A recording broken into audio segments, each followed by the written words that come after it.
মুসলমানদের ঘরগুলো কিন্তু এখন জিনের আসর হয়ে গেছে। আমাদের ঘরগুলোতে এখন কি প্রচুর পরিমাণ জিনের আসর থাকে। কিভাবে জিনের আসর থাকে জানেন? কারণ হচ্ছে আমাদের টয়লেটগুলো কি পরিষ্কার পরিচ্ছন্ন থাকে না, অথবা আমাদের ঘরগুলোতে আমরা পরিষ্কার পরিচ্ছন্ন করে রাখি না। পরিষ্কার পরিচ্ছন্নতা কি ইমানের অংশ নাকি? ইমানের অংশ না? পরিষ্কার পরিচ্ছন্নতা ইমানের অংশ। একজন মুমিন কি কোনোদিন অপবিত্র থাকতে পারে বলেন? একজন মুমিন কোনোদিন অপবিত্র থাকতে পারে না। একজন মুমিনের জন্য পবিত্রতা হচ্ছে অপরিহার্য। যখনই তিনি অপবিত্র হন তখনই কি তাকে দ্রুত পবিত্র হয়ে যেত। যখনই তিনি অপবিত্র তখনই তাকে দ্রুত, যখনই সময় আসে তখন তাকে দ্রুত পবিত্র হয়ে যেতে হয়। তখন যেমন ধরেন আপনার পবিত্র হওয়ার কথা হলো এখন, কিন্তু আপনি বলেন আচ্ছা ঠিক আছে 5 ঘন্টা পরে আমি পবিত্র হব, এটা মুসলমানের জন্য জায়েজ নাই। আপনার এখনই পবিত্রতার সময় হয়ে গেছে, এখনই আপনাকে পবিত্রতা অর্জন করতে হবে। আপনার যেমন মানে আর অপবিত্রতা আরেকটা জিনিস বলি, বা আমাদের কেন ঘর বাড়িগুলো কেন জিনের আসরে পরিণত হয়ে যায়? জিন এই কারণে যে ধরেন আমরা যে খাওয়া দাওয়া করছি, খাওয়া দাওয়া করার পর আমাদের প্লেটগুলো, এই প্লেটগুলোকে আমরা কি করছি, এগুলোকে ওই অবস্থায় আমরা না ধুয়ে রেখে দিচ্ছি। এটা কিন্তু জিন এখানে আসার একটা কারণ। ধরেন আপনি গোশত খেয়েছেন, মাংস খেয়েছেন, হাড়গুলো, অথবা মাছ খেয়েছেন কি তার কাঁটাগুলো, এগুলোকে উন্মুক্ত জায়গায় ফেলে দিলেন। এগুলো কার খাবার বলেন তো? জিনের খাবার। তাহলে জিনকে তো আপনি ইনভাইট করতেছেন, তুমি আসো আমি তোমার জন্য খাবার রেখে দিলাম। অথচ এগুলো কি করে রাখা দরকার ছিল? ঢেকে রাখা দরকার ছিল। আর লাইটগুলো সব বন্ধ করে রেখে তারপরে ঘুমানোর কথা ছিল, কিন্তু আমরা তো লাইট বন্ধ করে ঘুমাই না, লাইট জ্বালিয়ে রেখে আমরা ঘুমাই। খাদ্য এবং পানীয় সব ঢেকে রেখে তারপরে ঘুমানোর কথা ছিল। অপরে যে সকল জামা কাপড়গুলো ময়লা আবর্জনা এগুলো ঢেকে রাখার কথা ছিল, অথবা দ্রুত এগুলো ধুয়ে ফেলা দরকার ছিল। আমাদের টয়লেটগুলো ঢেকে রাখা দরকার ছিল ঢাকনা দিয়ে, কিন্তু আমরা এখন হাইকমোড ব্যবহার করি। টয়লেটগুলো কি ঢাকনা দিয়ে থাকে না, এগুলো উন্মুক্ত থাকে বলেন তো? অধিকাংশ পাশে উন্মুক্ত থাকে, লোকেরা বুঝেই না যে এটাকে ঢেকে রাখতে হয়। তো শয়তান তো এখানে থাকে। আমরা যখন টয়লেটে ঢুকি তখন কি দোয়া পড়ি? আল্লাহুম্মা ইন্নী মিনাল খুবসি ওয়াল খাবাইস। খুবসি ওয়াল খাবাইস মানে কি জানেন? বাংলা যে বলে খবিশ টাইপের জিন থাকে। জিনের মধ্যে ভালো নাই আছে কিনা, কিন্তু সবচেয়ে নিকৃষ্ট যেগুলো ওগুলো থাকে কোথায়? টয়লেটে। তাহলে আমরা ওই টয়লেট যখন খোলা রাখি, আবার টয়লেটে যখন যাই তখন আমাদের কি থাকে না? জুতা থাকে না। তো জুতা না থাকার কারণে আপনি তো অপবিত্রতা নিয়ে ঘরের মধ্যে প্রবেশ করলেন, পুরো ঘর আপনি অপবিত্র করে ফেললেন। তাহলে একজন মুসলিমের তিনি টয়লেটে যাওয়ার পরে তিনি কি করবেন? তিনি ওইখানে একটা জুতা তিনি ব্যবহার করবেন, অথবা তিনি ওইখান থেকে যখন বের হন তখন কি তিনি পবিত্র হয়ে বের হবেন। কিভাবে পবিত্র হয়ে বের হতে হয়? ওযু করে বের হবেন। আপনাদের নিজেদের এটা চরিত্রের অংশ বানাতে হবে, যেন আপনাদের সন্তানরা পরবর্তীতে ওরা বুঝে। আপনি বলতে পারেন এই তুমি কেন ওযু করে বের হলে না? এটা আপনার নিজের যদি তৈরি না হয় তাহলে আপনি তো বলতে পারবেন আপনার পরবর্তী প্রজন্মকে। আমি বলছি না যে সবার বিয়ে তো হয় না, কিন্তু হবে তো আলটিমেটলি আপনাদের সন্তান হবে, এবং আমরা চাই আল্লাহ তাআলা আপনাদেরকে দিনদার সন্তান দেখ, যেন তাদেরকে নিয়ে আপনারা সত্যি করতে গর্ব করতে পারেন। ফেরেশতারা গর্ব করতে পারে দেখো তার সন্তানটা কি। তাহলে আপনার সন্তানদেরকে আপনাকে শেখাতে হবে, আপনার স্বামীকে শেখাতে হবে, আপনার ছোট ভাই বোন তাদেরকে শেখাতে হবে তুমি কি ওযু করে বের হয়েছো? একজন মুসলিম তো অপবিত্র থাকতে পারে না। তাহলে আপনাকে এই পবিত্রতা অর্জন করার জন্য এই কাজগুলো করতে হয়। যখন আমরা টয়লেটে ঢুকি তখন আমাদেরকে বাম পা দিয়ে ঢুকতে হয়। টয়লেট থেকে যখন বের হই কি তখন ডান পা দিয়ে বের হতে হয়। টয়লেট ঢুকার সময় দোয়া পড়তে হয়, টয়লেট থেকে বের হই কি দোয়া পড়তে হয়। এই কাজগুলো আমি টয়লেটের একটা ব্যবস্থাপনার কথা বললাম। ঠিক এইরকম অসংখ্য জিনিস আছে অপবিত্রতার। কোনো অপবিত্রতা এখানে, ফিজিক্যাল কোনো অপবিত্রতা এখানে থাকতে পারে না। একজন মুসলিম ফিজিক্যালি তিনি তার বাসায় অপবিত্র থাকবেন না। আপনার বাসাটাকে যদি, ওই যে বললাম, আচ্ছা আপনি কি মসজিদকে অপবিত্র রাখতে পারবেন? তার মানে দেখেন, ওই যে আমি ওই সময়ের কথা বলেছি, ইউসুফ আলাইহিস সালাম মানে মুসা আলাইহিস সালামের সময় ওইখানে ফেরাউনি সংস্কৃতি যেহেতু চলছে, সেই কারণে আল্লাহ তাআলা তাকে বললেন মুসা আলাইহিস সালামকে যে তোমার বনী ইসরাঈলকে বলো কি ঘরগুলোকে কি বানাতে? মসজিদ বানাতে। ঘরগুলোকে বিশ্ববিদ্যালয় বানাতে। বিশ্ববিদ্যালয়ের পর কথা পরে আসছি। ঘরগুলোকে মসজিদ বানাতে। মসজিদ বানানোর জন্য আপনাকে এটা পবিত্র রাখতে হবে, অপবিত্র রাখার কোনো সুযোগ নাই। এবং আপনি পবিত্র অবস্থায় সেখানে ঢুকতে হবে, আপনি অপবিত্র অবস্থায় সেখানে ঢোকার কোনো সুযোগ নেই। আল্লাহ সুবহানাহু ওয়া তাআলা তিনি আমাদেরকে এটা শিক্ষা দিলেন। 2 নম্বরে যেটা আমি আপনাদেরকে বলতে চাই তাহলে যে আমাদের এই ঘরটাকে কেবলা বানানো মানে কি? এখানে নামাজের আয়োজন থাকা। আচ্ছা আমাদের ঘরবাড়িগুলোতে আপনি দেখবেন যে আপনাদের এবং আমাদের ঘরবাড়িগুলোতে নামাজের জন্য কোনো জায়গা নাই। একজন মেহমান আসলে কোথায় নামাজ পড়বে কেউ জানে না, অথচ আপনার ড্রয়িং রুম আছে, ডাইনিং রুম আছে, এরপরে কিচেন আছে, এরপরে কি চিলড্রেন রুম আছে, আবার ওই যে যারা কি বলে গেস্ট রুম আছে। রুমের অভাব নাই, কিন্তু কি প্রেয়ার রুম নাই, নামাজের কোনো জায়গা নেই, নামাজের কোনো ডেজিগনেটেড প্লেসও নাই। আপনার নামাজ পড়েন কই? ছোটবেলা আমি দেখেছি, আমি আমার দাদিকে দেখেছি, মাকে দেখেছি, তাদের আলাদা কি একটা চকির মতো একটা থাকতো, চকির উপরে তার নামাজ পড়তো। কিন্তু আমাদের গুলো কই? এরা তাদের সংস্কৃতি ছিল, কারণ এরা জেনেছে যেটা তাদের করতে হবে। কিন্তু আধুনিক এখন ফেরাউনি সংস্কৃতি আইসা এটাগুলো সব উল্টে পাল্টে দিচ্ছে। সব কিছু থাকে কিন্তু নামাজের কোনো জায়গা নেই, নামাজ পড়ার কোনো জায়গা নেই। আপনি কোথায় বসে একটু মনোযোগ সহকারে নামাজ আদায় করবেন বলেন তো? এখানে পড়তে পারেন না, এখানে আপনার স্বামী আছে, অথবা বাবা আছে, অথবা ভাইয়েরা আছে, ওইখানে মা আছে, ওইখানে বোনেরা আছে, ওইখানে সন্তানরা আছে, ওইখানে আত্মীয় স্বজন আছে, ওইখানে মেহমানরা আছে, কোথাও নামাজ পড়ার কোনো জায়গা নেই। অথচ আল্লাহ বলেছেন তোমরা এটাকে কিবলা বানাও। তার মানে একটা ডেজিগনেটেড এরিয়া থাকবে, যে এরিয়াতে আপনি খুবই শান্তির সাথে প্রশান্তির সাথে আপনি প্রয়োজন আল্লাহকে একটু, কতক্ষণ আপনার মন খারাপ, আপনি কতক্ষণ কাঁদতে পারবেন আল্লাহর সামনে যে আল্লাহ তুমি আমার কষ্টটা দূর করে দাও। এরকম একটা জায়গা আছে বলেন তো? টয়লেটে গিয়ে এরপরে দরজা বন্ধ করে কান্দন লাগে, ব্যাপারটা এরকম হয়েছে না? মন খুবই খারাপ, এবার টয়লেটে ঢুকো, এবার কাঁদো। কি দুর্ভাগ্য আমাদের! এটি আমরা যেন না করি, মানে আমাদের এই জায়গাটিকে যেন আমরা, মানে আমাদের জন্য এই জায়গাটিকে যেন আমরা পরিবর্তন করি, সেটাও আমাদের জন্য খুবই গুরুত্বপূর্ণ। রাসূলুল্লাহ সাল্লাল্লাহু আলাইহি ওয়াসাল্লাম বলেছেন লা তাজআলু বুয়ুতাকুম কুবুরা, তোমরা তোমাদের ঘর বাড়িগুলোকে কবর বানিও না। তার মানে কি? ইজআলু হাজ্জাম মিন সলাতিকুম ফি বুয়ুতিকুম, তোমাদের কিছু নামাজ তোমরা ঘরে পড়ো। আপনারা তো আপনাদের ঘরে নামাজ পড়বেনই, কিন্তু আমরা বলেছি যে নামাজের জন্য যেখানে ঢুকলে আপনার মনে হবে যে এটা একটা প্রেয়ার রুম, যেখানে ঢুকলেও মনে হবে যে আপনার এখানে আল্লাহর কথা মনে পড়ে যাবে, এরকম একটা জায়গা তৈরি করা, এটা আপনাদের জন্য খুবই গুরুত্বপূর্ণ। এবং অন্যান্যরা, মেহমানরা যদি আসে, তারাও যেন এরকম একটা জায়গা তারা যেন পায়, সেটা করতে হবে। নামাজকে আল্লাহ রাসূল বলেছেন নামাজ হচ্ছে নূর। নামাজ কি বলেন তো? নূর। নূর মানে কি? আলো। তো আপনার ঘরে, আমাদের ঘরে আলো আসবে কোত্থেকে যদি এখানে নামাজ না পড়ে? যেই ঘরে লোকেরা নামাজ পড়ে না, ওই ঘরে আলো থাকবে? আলো থাকবে না, কোনোদিন আলো থাকবে না। আপনি ফ্লাড লাইট, হিউজ আলো আছে, কিন্তু তারপরে দেখবেন অন্ধকার। কারণ কি? আলো, মূল আলো কোনটা?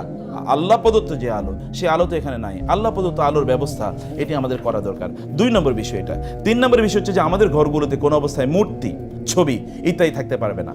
কিন্তু দেখবেন আনফরচুনেটলি মুসলিমের ঘরগুলোতে এখন বিভিন্ন ধরনের কি ছবি থাকে। এই ছবি এখন আপনার বিয়ের ছবি, এখন অনেকে হয়তো হিজাবি সিস্টাররা আছেন, কিন্তু আপনার বিয়ের সময় আপনি তো হিজাব অবস্থায় নাই, ওই রকম একটা ছবি টানিয়ে রাখছে। তো কাকে দেখাচ্ছেন এটা?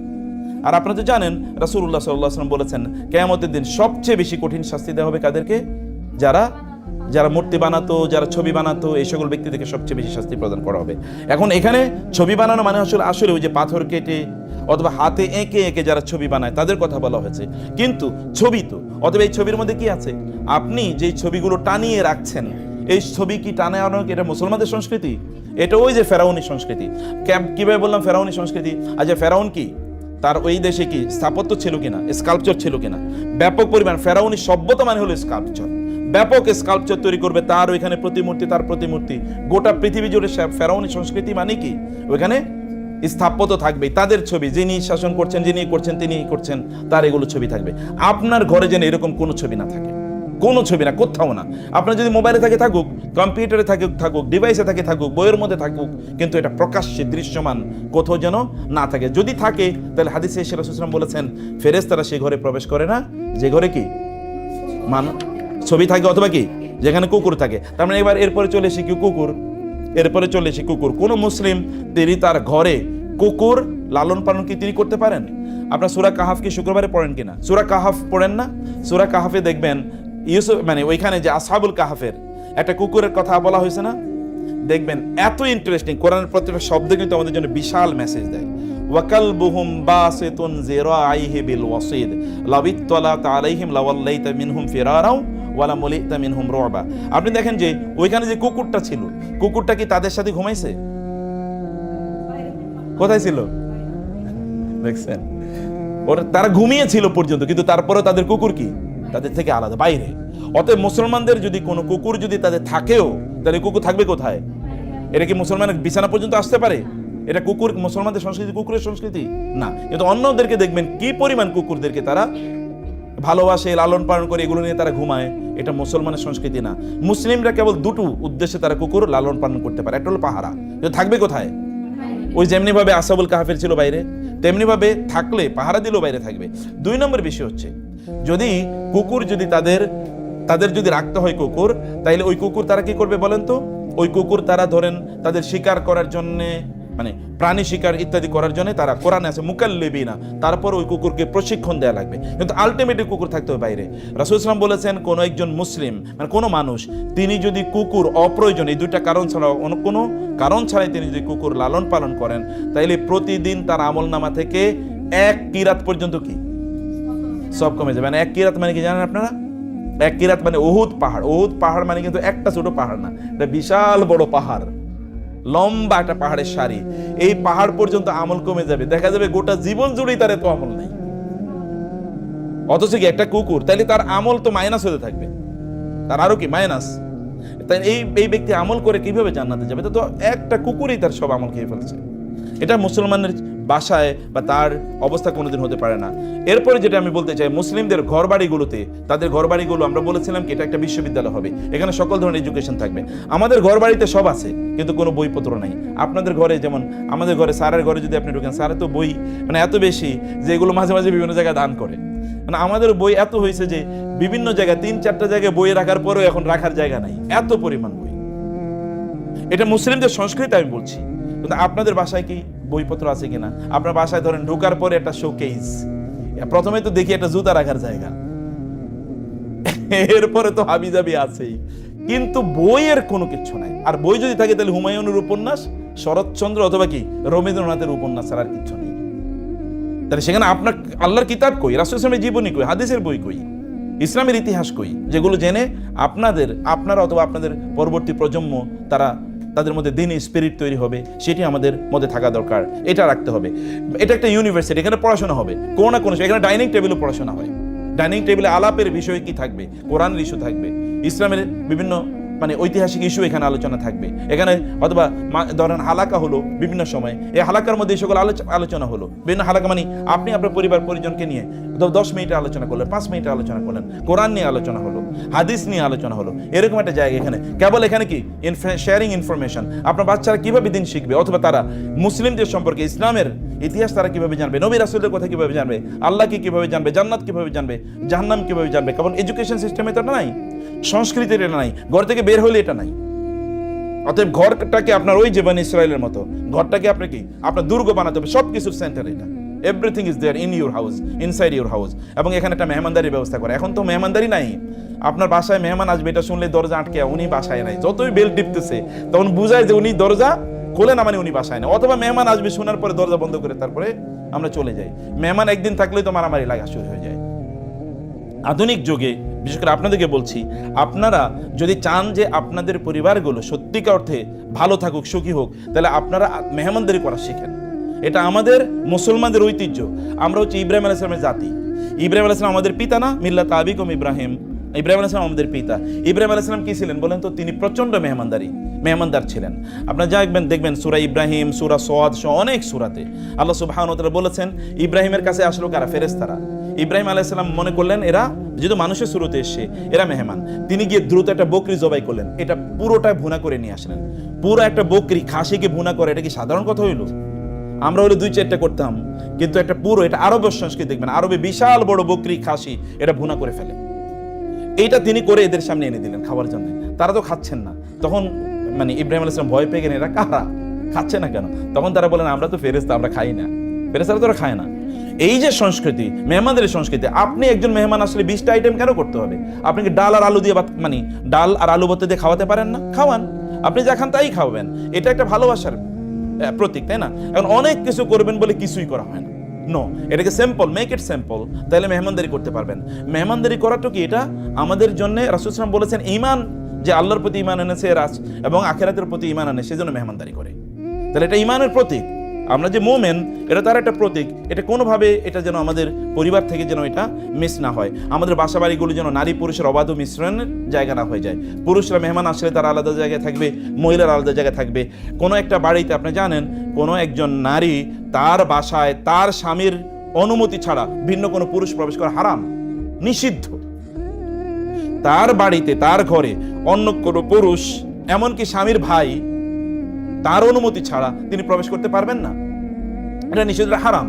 কারণ এটা তার আলাদা রাজত্ব, এবং এখানে তার কি সম্ভ্রম, তার ইজ্জত, তার মর্যাদা এখানে তার রক্ষা করতে হবে। এটি যেন কোনো অবস্থায় না হয়। আপনাদের এই যে অবাধ মিশ্রণ, এই মিশ্রণটাকে আপনাদের পরিবারগুলোতে আপনাদের এটা রক্ষা করতে হবে। অ্যান্ড ফাইনালি যেটা বলতে চাই তা হলো যে আমাদের পরিবারগুলো যেন প্রতিবেশীদের সাথে যেন সুন্দর সম্পর্ক থাকে।